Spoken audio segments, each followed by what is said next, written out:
Welcome to JC show sir. जी thank you.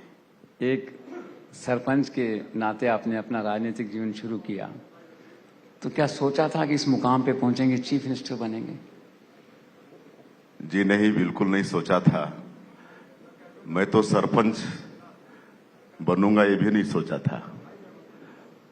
बचपन में जब 10 साल हमारी उम्र थी तो पिताजी का देहावसान हो गया और परिवार में बड़ा बेटा होने के कारण पूरे घर की जिम्मेदारी, माताजी की जिम्मेदारी, एक दादी माँ थी उनकी जिम्मेदारी और 3 भाइयों की जिम्मेदारी मेरे ऊपर थी। खेतीबाड़ी था तो यही सोचा था कि खेतीबाड़ी करके अपने भाइयों को पढ़ाएंगे, लेकिन कभी सोचा नहीं था कि हम कभी सरपंच भी बनेंगे।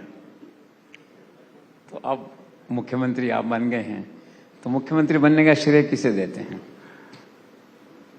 अब देखिए, जैसे पढ़ाई के साथ साथ हमने घर भी संभाला, परिवार भी संभाला, और जब पढ़ाई पूरी हुई तो भारतीय जनता पार्टी ज्वाइन किया और पार्टी ने जो भी दायित्व दिया उसको पूरी ईमानदारी के साथ निभाया। तो पार्टी बिना मांगे सब कुछ देती गई।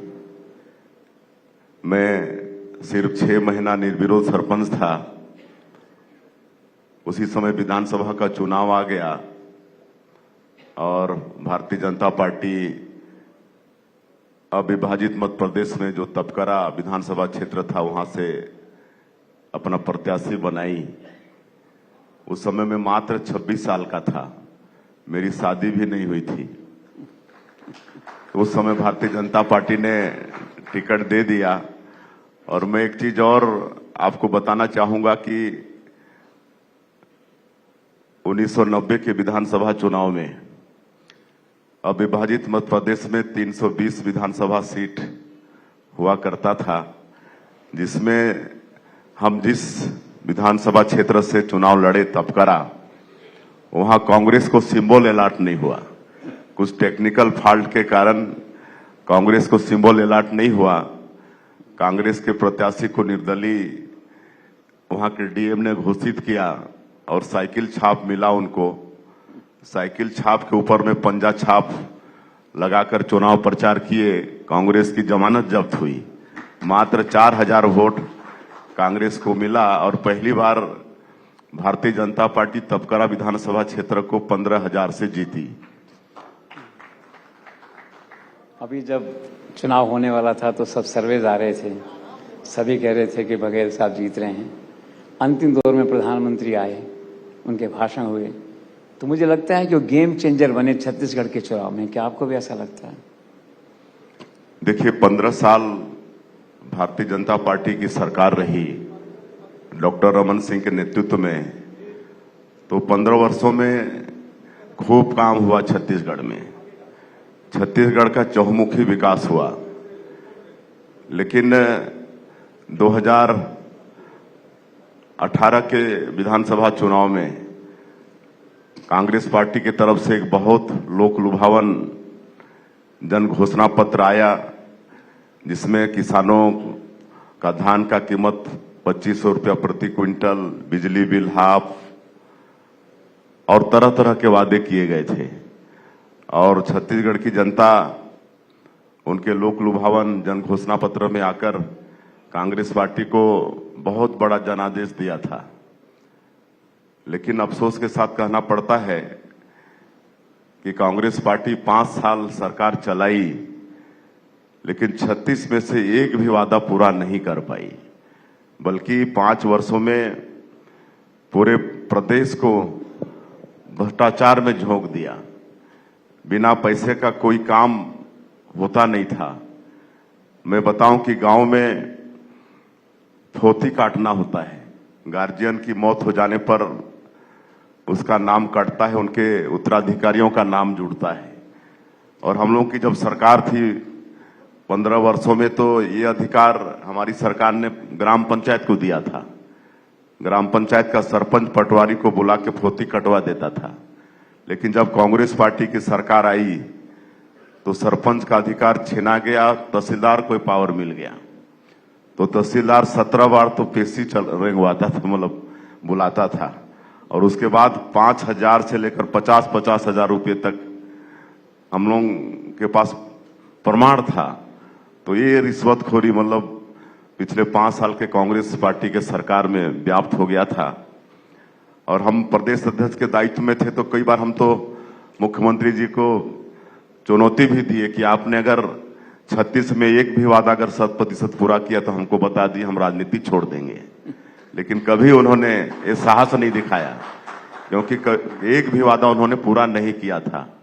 और इसी का खामियाजा कांग्रेस पार्टी को पिछले 2023 के विधानसभा चुनाव में मतलब भुगतना पड़ा।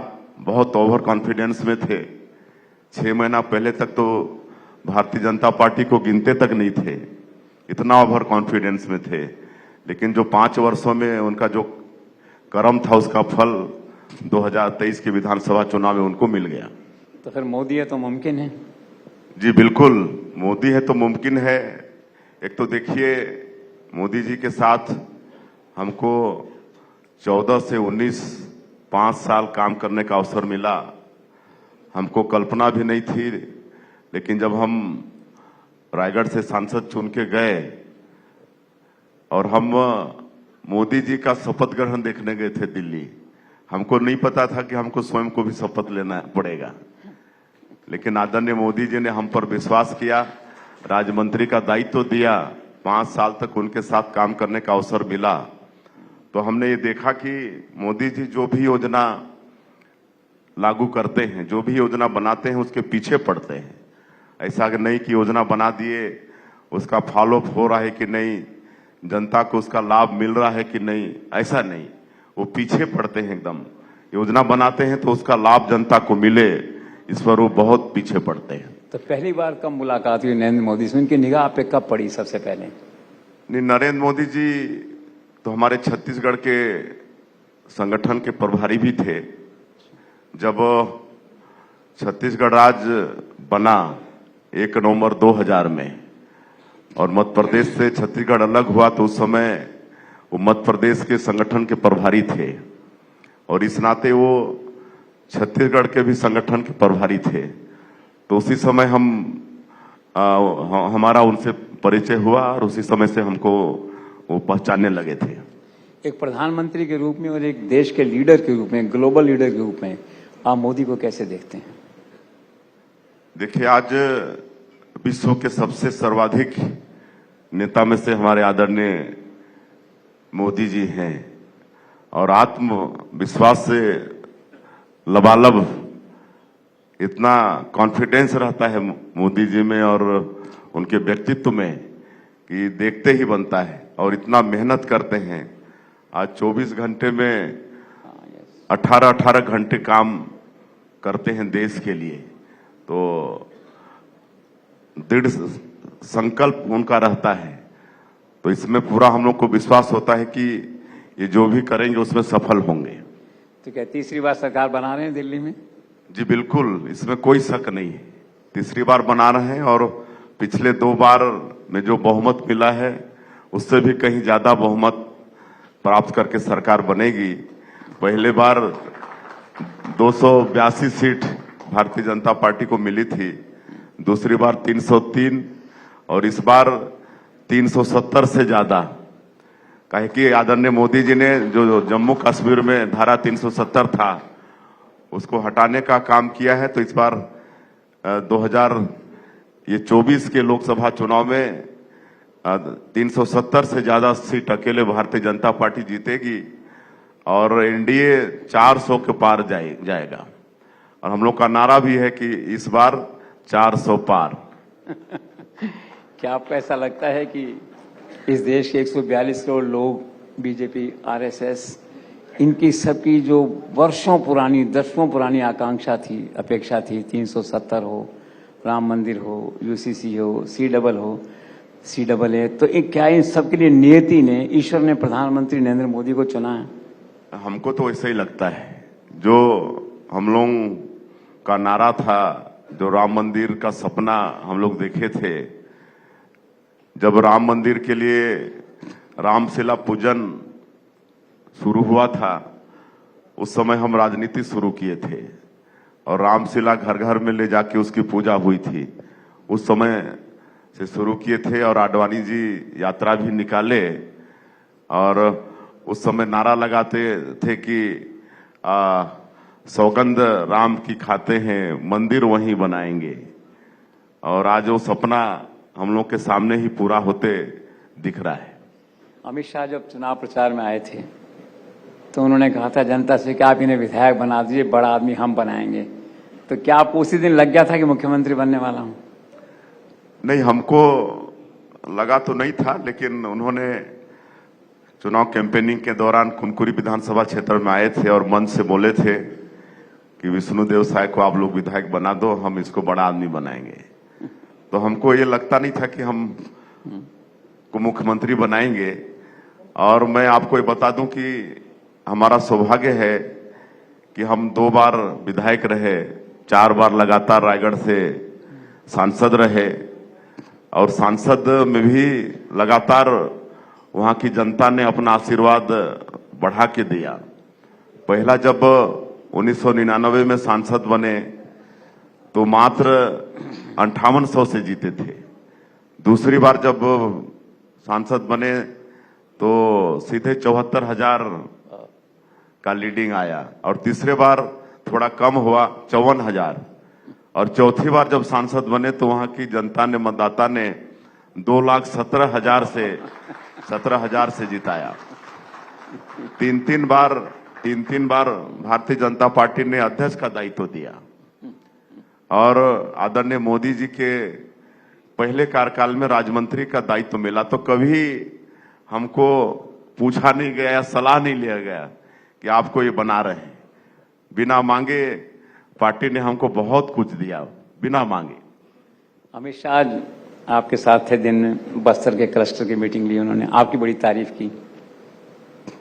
जी, आज आए थे वो।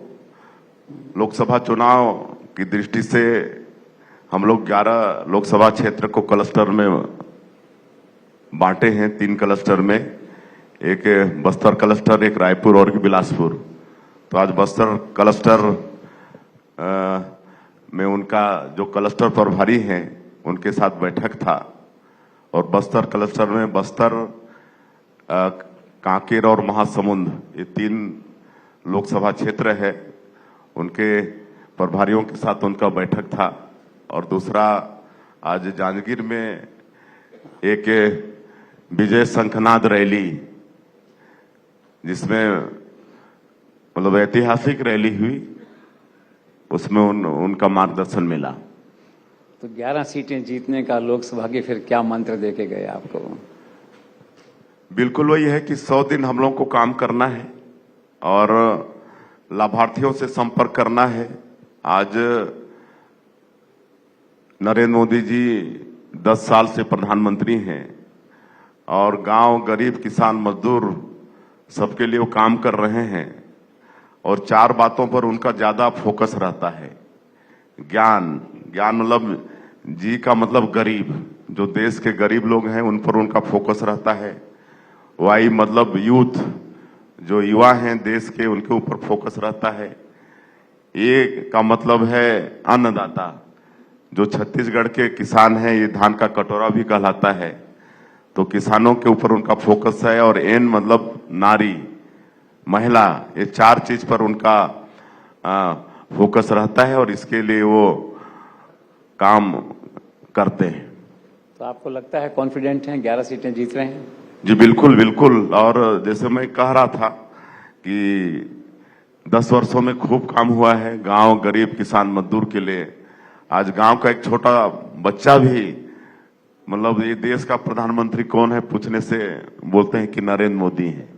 और किसी दूसरे व्यक्ति को जाने चाहे नहीं जाने, लेकिन एक छोटा बच्चा भी देश का प्रधानमंत्री को अच्छे से जानता है। ये उनकी लोकप्रियता है और हर क्षेत्र में वो काम किए हैं। आज मैं समझता हूं कि कोई भी घर ऐसा नहीं होगा जो मोदी जी के सरकार का कोई एकाध योजना से लाभ नहीं पाया होगा। आज इतनी योजनाएं हैं, गांव में किसी का पक्का का मकान बना है प्रधानमंत्री आवास में, तो किसी के यहाँ गैस का सिलेंडर मिला है, शौचालय का निर्माण हुआ है, या आपका जनधन खाता, पहले गरीबों का बैंक में अकाउंट नहीं होता था, लेकिन आदरणीय मोदी जी जनधन खाता के माध्यम से जीरो बैलेंस में खाता, आज करोड़ों करोड़ों लोगों का खाता भी है, और जो भी सरकारी पैसा उसी खाते में आ रहा है। तो इस तरह से सबके लिए आदरणीय मोदी जी ने काम किया है। हम तो जाते हैं तो किसी किसी घर में तो अकेले घर में 6-6, 7-7 योजना का लाभ उनको मिला है। मकान भी मिला है, गैस का सिलेंडर भी मिला है, उनका जनधन का खाता भी है, मतलब उनको अनाज भी मिल रहा है, और एक कोरोना के समय जो मुफ्त में 5 किलो प्रति व्यक्ति अनाज है वो भी मिल रहा है। ये सारा कुछ है, इसलिए देश प्रदेश की जनता आदरणीय प्रधानमंत्री जी से बिल्कुल प्रभावित है। और आप देखिएगा, मतलब जब लोकसभा का चुनाव आएगा तो कैंडिडेट नहीं देखेंगे, सिर्फ मोदी जी के ऊपर मतलब सब अपना मतलब ईवीएम को दबाएंगे।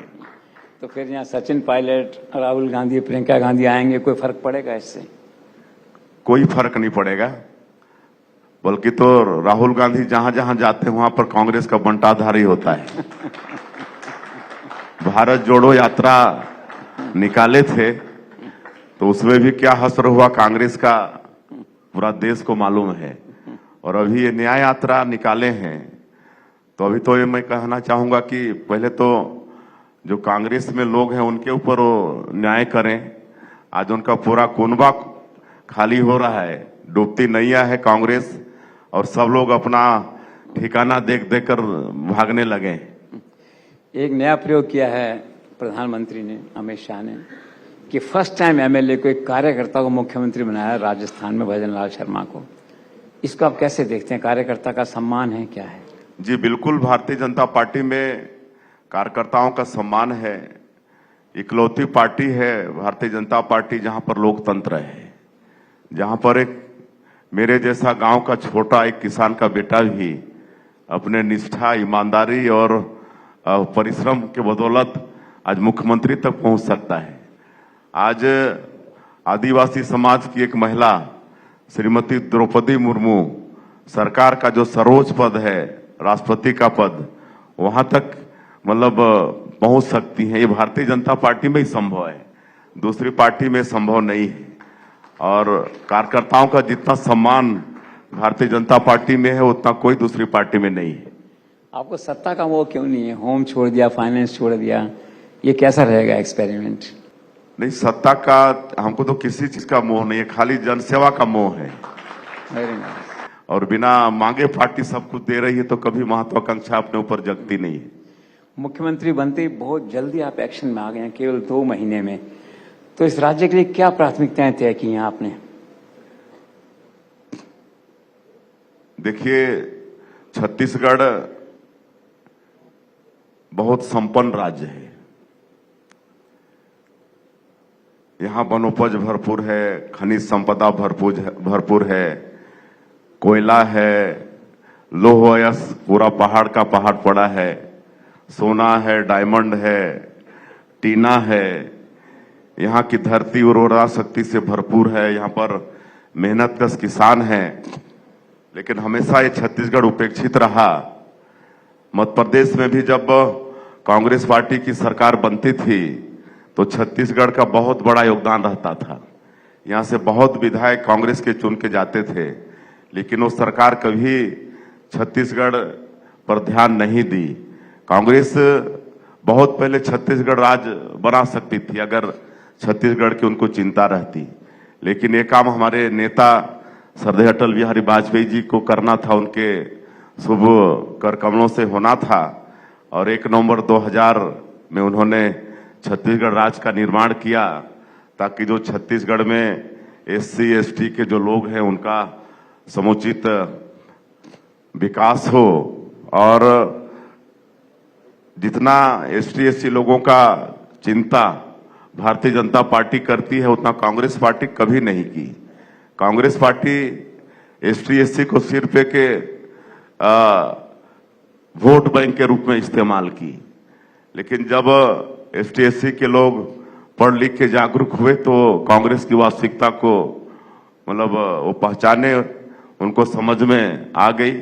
आपको मैं ये बताना चाहूंगा कि श्रद्धेय अटल बिहारी वाजपेयी जी जब प्रधानमंत्री बने तो पहली बार आदिवासियों का समुचित विकास हो, इसके लिए आदिम जाति कल्याण मंत्रालय का गठन भारत सरकार में किया।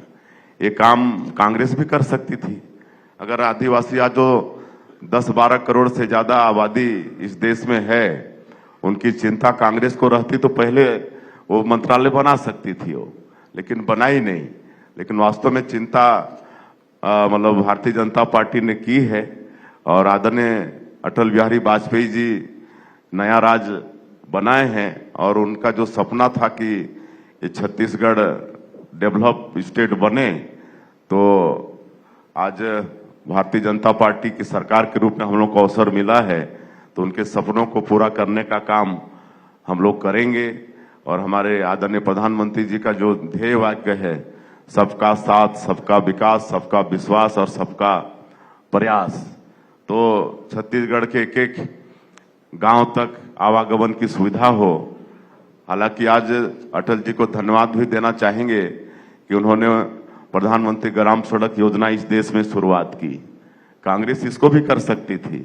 अगर गांव के विकास की चिंता होती तो कांग्रेस गांव को डामर रोड से जोड़ने का काम पहले भी कर सकती थी, लेकिन ये शुभ काम भी हमारे श्रद्धेय अटल बिहारी वाजपेयी जी को करना था। उन्होंने प्रधानमंत्री ग्राम सड़क योजना की शुरुआत की। आज पूरे देश में जो 6 लाख से ज्यादा गांव हैं, आज डामर रोड से जुड़े हैं और इतना जाल फैला है। अगर मैं एक सच्ची कहानी आपको बताऊं तो आपको लगेगा कि ये ऐसे ही भाषण कर रहे हैं। अगर आप इजाजत दें तो मैं बताऊं। प्लीज बताइए ना। क्या हुआ, एक बार रायगढ़ संसदीय क्षेत्र में एक गांव है लेलुंगा, ब्लॉक हेडक्वार्टर है। उस दिन भर हमारा कार्यक्रम था, दिसंबर का महीना था और दिन भर दौरा करके थके थे। एक कार्यकर्ता के यहाँ भोजन किए और फिर उस समय हमारे पास स्वयं की गाड़ी भी नहीं थी, सरकारी गाड़ी लेके हम चलते थे और उस क्षेत्र से वो ड्राइवर अनभिज्ञ था। गाड़ी में मोटरसाइकिल, आपकी मोटरसाइकिल। हाँ, नहीं, विधायक के समय तो हम 8 साल पूरा मोटरसाइकिल में गुजारे। 8 साल का विधायकी काल हम अपना एक राजदूत मोटरसाइकिल उस समय रहता था, आजकल तो राजदूत मोटरसाइकिल भी नहीं है, उसमें हम 10 साल अपना 8 साल विधायिका का गुजारे। तो उस समय फिर वो कार्यकर्ता के यहाँ भोजन करके 11 बजे रात को चले घर के लिए। तो एक हमारे जिला पंचायत सदस्य थे, बीच में उनका मकान पड़ता था, तो उनको हम ड्रॉप किए राजपुर में और हमको नींद आई, सो गए और 11 बजे चले हैं लेलुंगा से। और जब 4 बजे भोर में हमारी नींद खुली तो देख रहे हैं माइलोमीटर में लिखा है कि लेलुंगा 1 किलोमीटर। मैं बोला ये क्या हो गया भाई, 11 बजे लेलुंगा से चले हैं, 4 बजे फिर लेलुंगा पहुंच रहे हैं, क्या हो गया ये। तो हम ड्राइवर से पूछे कि वो खान साहब थे, बोलो खान साहब आप तो फिर लेलुंगा ले आए। तो बोले बाबू आप सो रहे थे, हमको जिधर जिधर काला रोड दिखा उधर उधर चला के फिर लेलुंगा ले आए। मेरा कहने का मतलब कि आज देश का, छत्तीसगढ़ का सब गांव डामर रोड से जुड़ गया है, तो घुमा फिरा के फिर हमको लेलुंगा ले आया। तो इस तरह से मतलब विकास का काम भारतीय जनता पार्टी की सरकार ने किया है और पूरे देश की जनता का विश्वास आज आदरणीय मोदी जी पर, भारतीय जनता पार्टी पर बढ़ा है। और निश्चित रूप से 2024 के लोकसभा चुनाव में जनता छप्पर फाड़ के अपना आशीर्वाद देने वाली है। मोदी की गारंटी के नाम पे जनता ने आपको वोट दिया, तो अब तक कौन कौन सी गारंटियां पूरी कर चुके हैं आप?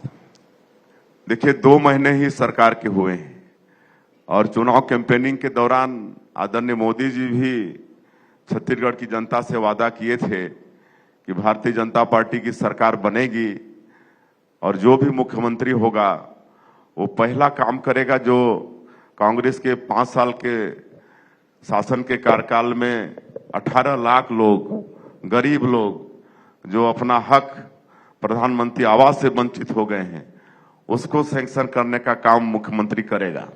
और आपको और हमारे सभी गणमान्य लोगों को अवगत कराते हुए हमको गौरव भी हो रहा है कि 13 तारीख को हमारी सरकार ने शपथ लिया दिसंबर में, और 14 दिसंबर को ही पहला कैबिनेट का बैठक किए और 18 लाख प्रधानमंत्री आवास का मतलब निर्णय ले लिए। और इसके लिए जो राज्यांश होता है उसकी व्यवस्था हम लोगों ने किया है। जैसे ही केंद्रांश मिलेगा बहुत जल्दी 18 लाख लोगों का प्रधानमंत्री आवास बनना शुरू हो जाएगा। 2 साल का, जब 15 साल हम लोग सरकार में थे तो किसानों का बोनस नहीं दे पाए थे, तो 25 दिसंबर जो श्रद्धेय अटल बिहारी वाजपेयी जी का जन्मदिन, जिसको पूरा देश सुशासन दिवस के रूप में मनाता है, तो मोदी जी का भी कमिटमेंट था और पार्टी का भी था। तो 25 दिसंबर को 12 लाख से ज्यादा किसानों के खाते में 3716 करोड़ रुपया 2 साल का बकाया बोनस चंद मिनटों में उनके खाते में भेज दिए। उसी तरह से आपका 21 क्विंटल प्रति एकड़ धान खरीदेंगे, ये वादा था। और आपको बताते हुए गौरव भी हो रहा है कि इस साल धान की बम्पर खरीदी हुई है। 147 लाख मीट्रिक टन धान की खरीदी हुई है, जो कि अब अभी तक का सर्वाधिक है। और एमएसपी सबको मिल गया है।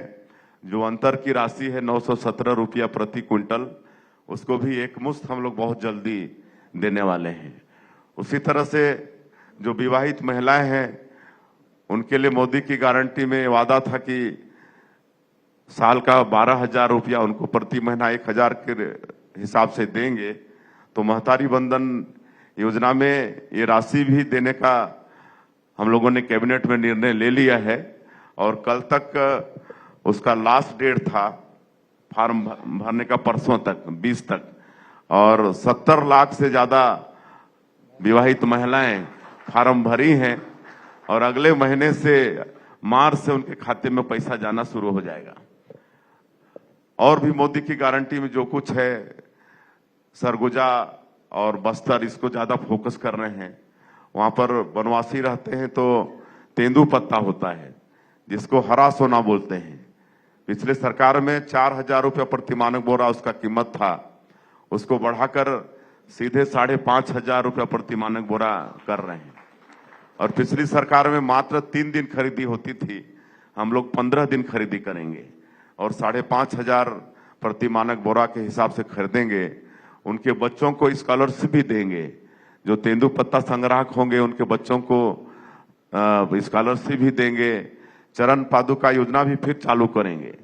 गरीब लोगों के पास और गर्मी के दिनों में तेंदू पत्ता तोड़ने जंगल जाना पड़ता है, उनके पैर में कांटा खूंटी मत गड़े, इसके लिए सरकार उनको जूता चप्पल भी देने का काम करेगी। तो ये सब काम करेंगे। जो भूमिहीन लोग हैं उनको सरकार साल का 10,000 रुपया सहायता देगी। वो भी अभी ये 24-25 के बजट में हम लोग प्रावधान कर लिए हैं। तो इस तरह से मोदी की गारंटी में जो भी हम लोग का वादा है, आने वाले 5 साल में हमारी सरकार 100% पूरा करेगी। Very nice. आदिवासी स्टेट है छत्तीसगढ़, ट्राइबल स्टेट भी कहते हैं। आप छत्तीसगढ़ के पहले आदिवासी मुख्यमंत्री हैं और पूरे देश में आज एक सर्वमान्य आदिवासी नेता के रूप में आपकी मान्यता है, आपका रिकॉग्निशन है।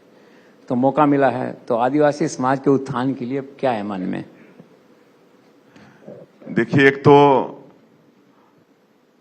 मैंने कहा है कि भारतीय जनता पार्टी आदिवासियों का बहुत चिंता करती है। देश के सर्वोच्च पद पर भी महामहिम श्रीमती द्रौपदी मुर्मू को बैठाई है। अटल बिहारी वाजपेयी जी अलग से मंत्रालय का गठन भी किए हैं। आज आदरणीय नरेंद्र मोदी जी छत्तीसगढ़ में मुख्यमंत्री भी बनाए हैं। और आज जो केंद्र में ट्राइबल डिपार्टमेंट का बजट है, आज हजारों करोड़ का बजट है। छत्तीसगढ़ सरकार से थोड़ा ही कम बजट है।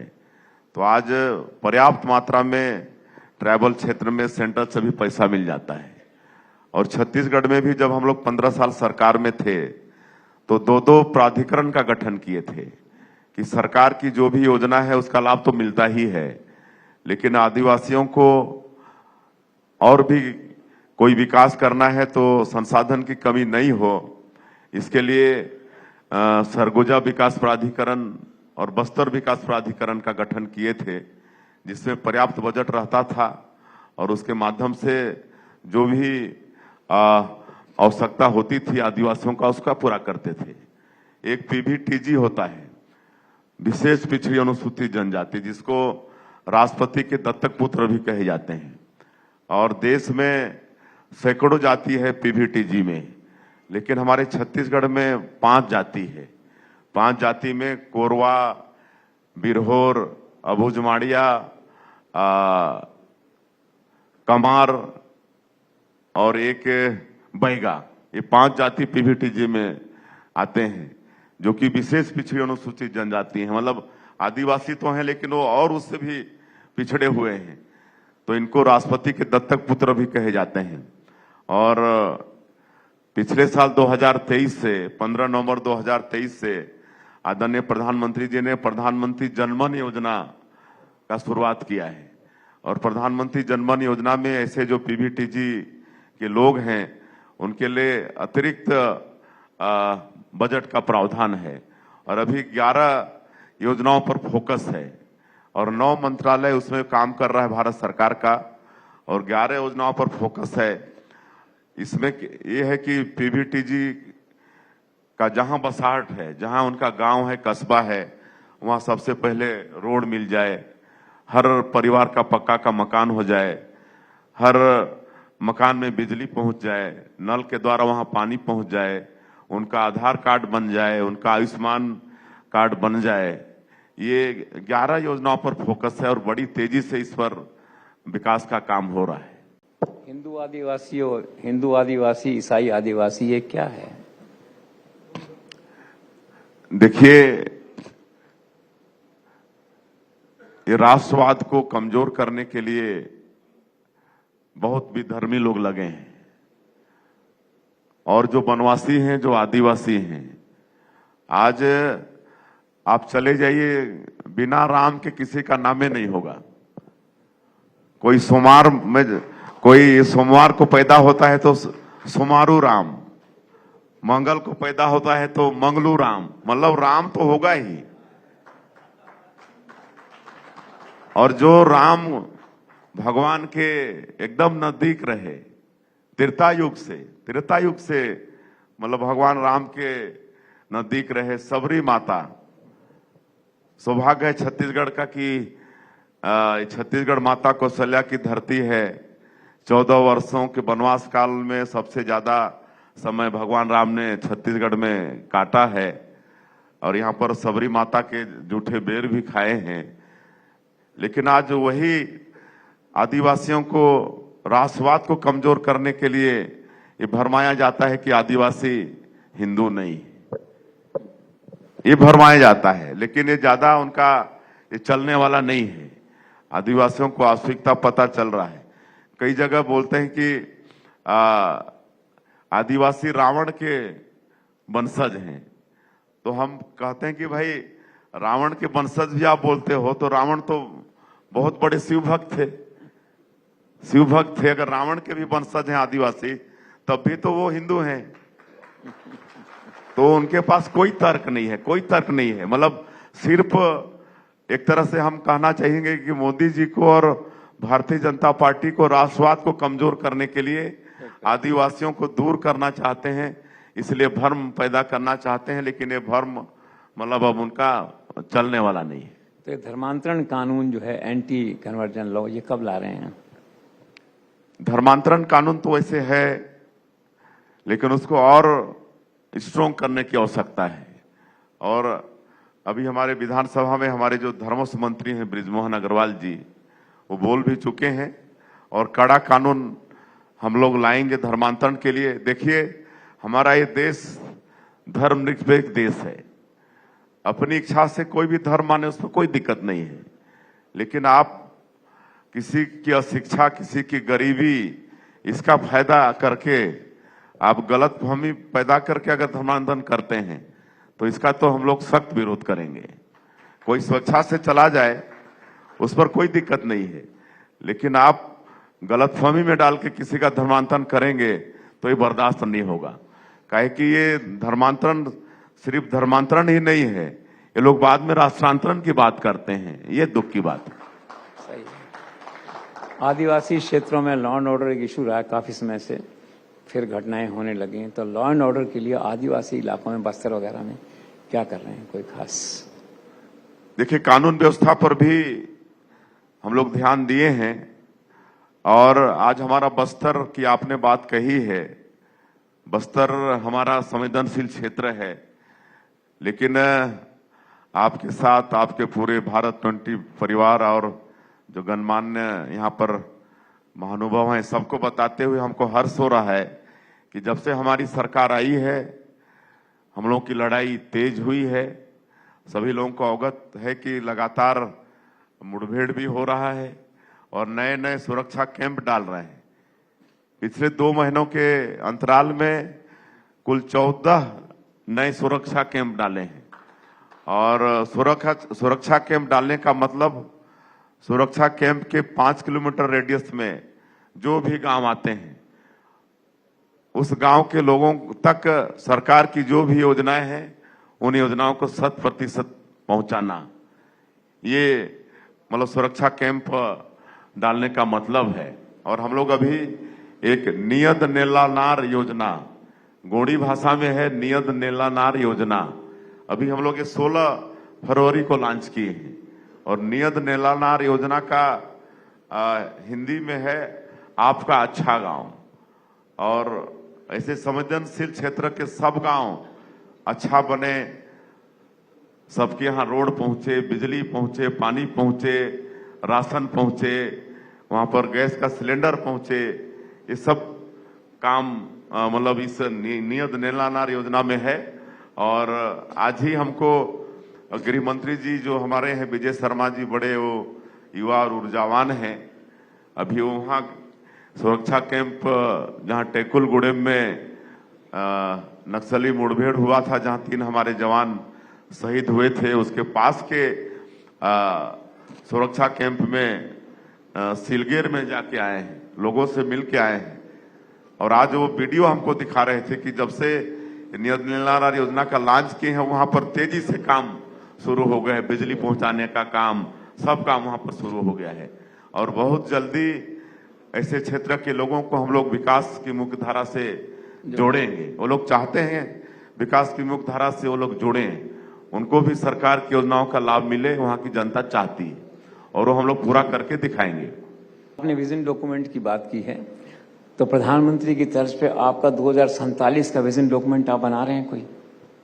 जी बिल्कुल, हमारे यशस्वी प्रधानमंत्री जी का ये संकल्प है कि आने वाला 2047 तक हमारा ये भारत विकसित भारत हो जाए। और अपने 10 साल के प्रयास में आदरणीय प्रधानमंत्री जी ने हमारे देश को इकोनॉमी की दृष्टि से जो 11वें स्थान पर था उसको 5वें स्थान पर लाके खड़ा किया है।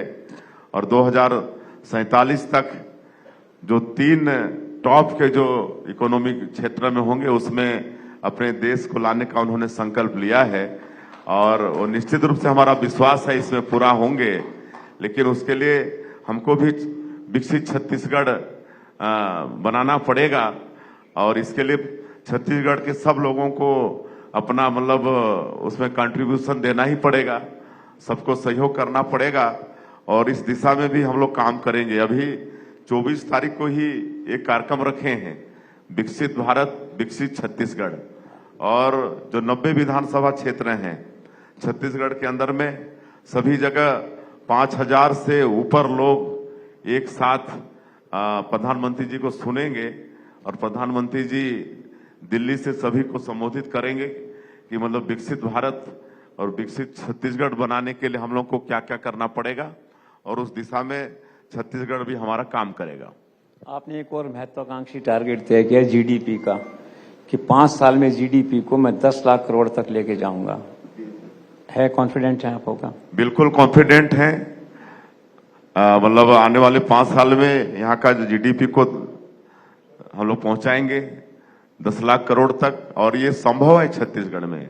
मैंने पहले ही कहा है कि ये मतलब छत्तीसगढ़ बहुत संपन्न प्रांत है, खनिज संपदा से भरपूर है, वन संपदा है, और यहाँ पर मेहनतकश किसान है, यहाँ की धरती भी उर्वरा शक्ति से भरपूर है। तो निश्चित रूप से सरकार में बैठे हुए लोगों का अगर नीति और नियत स्पष्ट है तो ये अचीव करने में कोई दिक्कत नहीं होगा, और हम लोग इसको पूरा करके दिखाएंगे। सड़क, बिजली, पानी सब करेंगे। एक तो प्रधानमंत्री ग्राम सड़क योजना की बात मैंने पहले कही है कि उसके तहत सारे गांव हमारे डामर रोड से जुड़ चुके हैं, और उसका सेकंड फेज का काम भी चालू है। और प्रधानमंत्री ग्राम सड़क योजना में 100% राशि भारत सरकार से आता है, और स्टेट गवर्नमेंट का जो रोड है उस पर भी काम करना शुरू कर दिए हैं हम लोग स्टेट बजट से। और जो नेशनल हाईवे हैं, नेशनल हाईवे में भी पूरा पैसा भारत सरकार से मिलता है। तो ये सड़क का काम हम लोग करेंगे। बिजली पहुंचाने का काम भी आदरणीय प्रधानमंत्री जी हर घर बिजली सौभाग्य योजना के माध्यम से हर घर में बिजली पहुंचाए हैं। और हमारा जो बस्तर का क्षेत्र है जहां पर 14,000 घरों में आज भी बिजली नहीं है, वहां पर हम लोग बिजली या तो सौर ऊर्जा से बिजली पहुंचाने का काम ये नियत नीलानार योजना के माध्यम से हम लोग कर रहे हैं। और जल जीवन मिशन ये प्रधानमंत्री जी का ड्रीम प्रोजेक्ट है कि जिस तरह से हर घर में बिजली है उसी तरह से हर घर में नल के द्वारा पानी पहुंचे, इसके लिए जल जीवन मिशन है। उसके लिए भी हम लोग इस बजट में पर्याप्त राशि की व्यवस्था किए हैं, और आने वाले समय में छत्तीसगढ़ के एक घर में नल द्वारा पानी पहुंचाएंगे।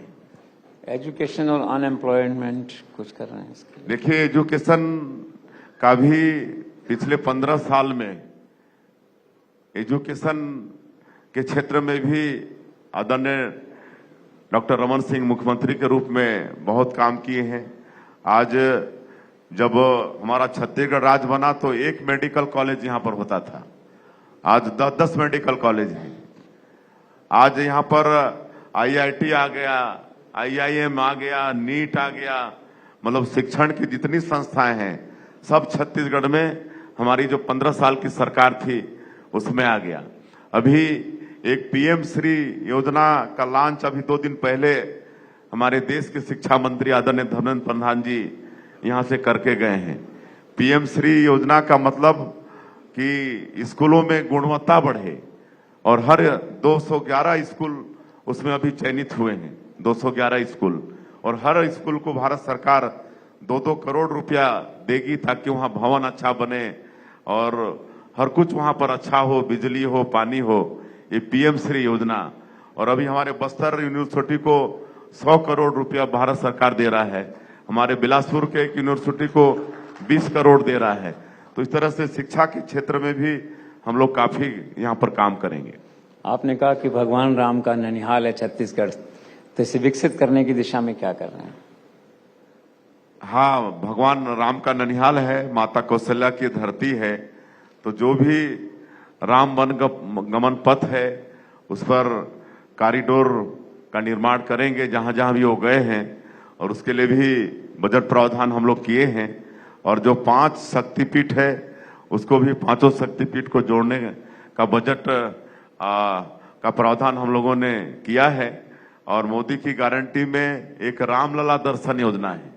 रामलला दर्शन योजना में जितने भी छत्तीसगढ़ के लोग हैं उनको सरकारी खर्चे पर बहुत सुख सुविधा के साथ अयोध्या ले जाया जाएगा, उनको भगवान राम का दर्शन करा के लाया जाएगा।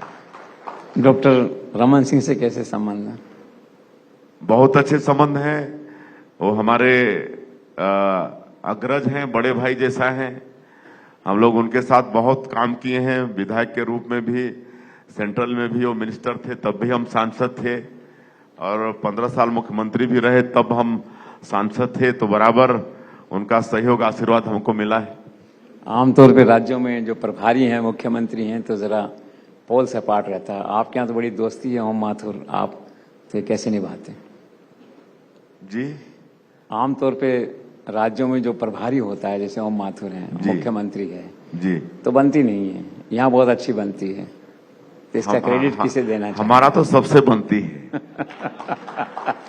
और ये सब आज अगर हम लोग सरकार बना पाए हैं यहाँ पर, तो हमारे जितने भी जो राष्ट्रीय नेतृत्व हैं, आदरणीय मोदी जी, आदरणीय अमित शाह जी, हमारे राष्ट्रीय अध्यक्ष जेपी नड्डा जी, मनसुख मांडविया जी, ये सब बहुत मेहनत की। आदरणीय माथुर जी चुनाव के प्रभारी थे, उन्होंने भी खूब मेहनत किया। उनके नीचे अजय जामवाल जी हैं, नितिन नवीन जी हैं, शिव प्रकाश जी हैं। सब लोगों ने यहाँ पर समय दिया, कार्यकर्ताओं में उत्साह का संचार किया और सब कार्यकर्ता पूरी टीम भावना के साथ काम किए, तभी इतनी बड़ी सफलता हम लोग प्राप्त करने में सफल हुए। बस एक दो आखिरी सवाल। स्वर्गीय दिलीप सिंह जूदेव आपके बहुत करीब थे, आज आप चीफ मिनिस्टर हैं, उनकी याद आती है, उन्हें मिस करते हैं? बिल्कुल याद आती है और हम अपने घरों में उनका फोटो लगा के रखते हैं। काहे कि दिलीप सिंह जूदेव हमको राजनीति में शुरू लाने वाले वही हैं। जब मैंने कहा कि 90 में जब टिकट उन्होंने ही हमको भारतीय जनता पार्टी से दिलवाया था, और तब से लगातार हम विधायक भी रहे, सांसद भी रहे, तो उन्हीं का आशीर्वाद था।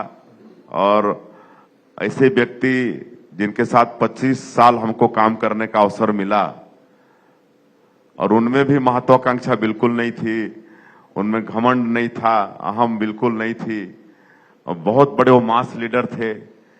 कोई भी व्यक्ति उनसे एक बार मिलता था तो हमेशा उसको लगता था कि वो मिलते रहें, ऐसा उनका स्वभाव था। एक तो पर्सनालिटी वाइज भी वो अलग ही दिखते थे, मतलब सिंगल व्यक्ति थे पर्सनालिटी वाइज, चाहे व्यवहार को भी देखें तो ऐसा आदमी मिलना मुश्किल है। तो बस ये आखिरी सवाल है कि मुख्यमंत्री बनने के बाद वनवासी कल्याण आश्रम जाने का मन होता है, समय मिलता है? बिल्कुल, बेसिकली हम लोग वनवासी कल्याण आश्रम के ही मतलब प्रोडक्शन है। जब पढ़ाई वढ़ाई पूरा करके पहले वनवासी कल्याण आश्रम में ही काम किए, और आज हम धन्यवाद देना चाहेंगे वनवासी कल्याण आश्रम का, जिसका केंद्रीय कार्यालय जसपुर है, और आज 2500 से भी ज्यादा प्रकल्प वनवासी कल्याण आश्रम के जहां जहां भी आदिवासी पॉपुलेशन है, चाहे वो नॉर्थ ईस्ट हो, चाहे अंडमान निकोबार हो, सब जगह उनका प्रकल्प है। और आज आदिवासियों के उत्थान में वो मतलब काम वो संस्था कर रही है। और जसपुर जैसा क्षेत्र जहां पर मतलब धर्मांतरण और गो हत्या किस हद तक होती थी, लेकिन आज वहां पर कंट्रोल में है, तो उसमें एक वनवासी कल्याण आश्रम का योगदान है। और एक स्वर्गीय दिलीप सिंह जूदेव जी जो घरवासी का कार्यक्रम चलाए, वो राज परिवार के होते हुए भी जो कन्वर्टेड हिंदू होते थे, उनके पैरों को अपने हाथ से धोते थे और उनको फिर हिंदू बनाते थे, तभी हमारा जसपुर आज बचा है। तो मुख्यमंत्री जी, 2 माह में आपने इतने कीर्तिमान बनाए हैं, हम आपसे आशा करते हैं और आपको शुभकामनाएं देते हैं कि 5 साल में आप बहुत बड़े बड़े कीर्तिमान बनाएं। थैंक यू सो मच जी, बहुत बहुत धन्यवाद, और आपका मार्गदर्शन भी मिलता रहे, यही अपेक्षा है। बहुत बहुत धन्यवाद।